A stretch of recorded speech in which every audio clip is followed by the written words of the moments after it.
এখানে যে অভিযোগটা আমরা শুনেছি বা পরিলক্ষিত হয় সেটা হচ্ছে যে নির্বাচনের যে আঙিনা সেখানে তারা প্রবেশ করে। অভিযোগটি পাওয়ার সাথে সাথেই এআরওর নির্দেশনায় এখানে প্রিজাইডিং অফিসার, সেনাবাহিনী, পুলিশ এবং একই সাথে দুই রাজনৈতিক দলের যারা প্রতিনিধি রয়েছে, একই সাথে এখানকার যে আনসার আছে, সবাই মিলে এটাকে সমাধান করা হয়।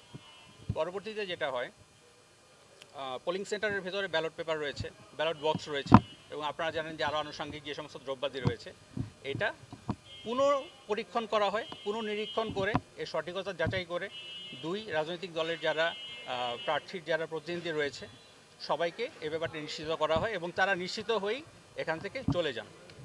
তো কালকের জন্য আমরা যেটা বলবো যে এই কালকের যে ভোট বা নির্বাচনী যে কালকে যেই ভোট গ্রহণ হচ্ছে সেখানে এখানকার যারা ভোটাররা রয়েছেন এই কেন্দ্রের তারা নিশ্চিন্তে এবং নির্বিঘ্নে এখানে ভোট দিতে পারবেন বলে আমি মনে করি। ধন্যবাদ সবাইকে। আপনারা যাচাই করে দেখেছেন কি পেয়েছিলেন অভিযোগ যাচাই করে? জি, এই মধ্যে আমরা যাচাই করেছি এবং ওখানে যেটা অভিযোগটা ছিল যে নির্বাচনী আঙিনায় তারা এসেছিল। তো নির্বাচনী আঙিনায় এটা তো আসলে একটা ব্যত্যয়, কোনো সন্দেহ নেই।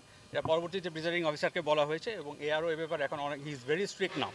সো সে যেটা করছে এখন বাকি যত প্রিজাইডিং অফিসার ঢাকা 6 আসনের মধ্যে আছে এভরি ওয়ান ইজ ইনফর্মড এবং নাথিং সাচ সিগনিফিকেন্ট এরকম কোনো কিছু আর হবে না বলে আমরা মনে করছি। এখানে আঘাত বা প্রিজাইডিং অফিসারকে আক্রমণের কোনো বিষয় কি ছিল নাকি? না, এখন পর্যন্ত আমরা এরকম কিছু মনে করছি না, কারণ এই ব্যাপারটি খুবই সুইফট। আর্মি অন দ্য স্পটে উইদিন 5 মিনিটস আমরা চলে আসছি। পুলিশের টিম আমরা এখানে দেখেছি, আনসার তো আপনারা জানেন এখানে আছে এবং এছাড়াও যে প্রিজাইডিং অফিসার তার যে টিম সবাই আছে। So it is very secure এবং এখান থেকে আমাদের যে বললাম যে উইদিন 5 মিনিটস আমরা আসছি এবং এইটা কালকের জন্য একই। সো আই এম শিওর যে এখানে কোনো কিছু হওয়ার কোনো সম্ভাবনা নাই। সবাই খুব নিশ্চিত ভোট দিতে আসবে, এটাই আমি মনে করছি। Thank you very much.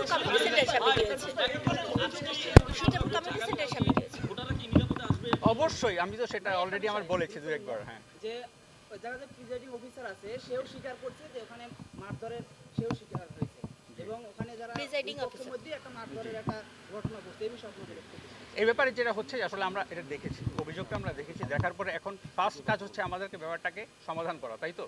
So এই জিনিস যেন ফার্দার না হয় সেটা হচ্ছে আমাদের স্টপ করাটা সবচেয়ে বেশি দরকার।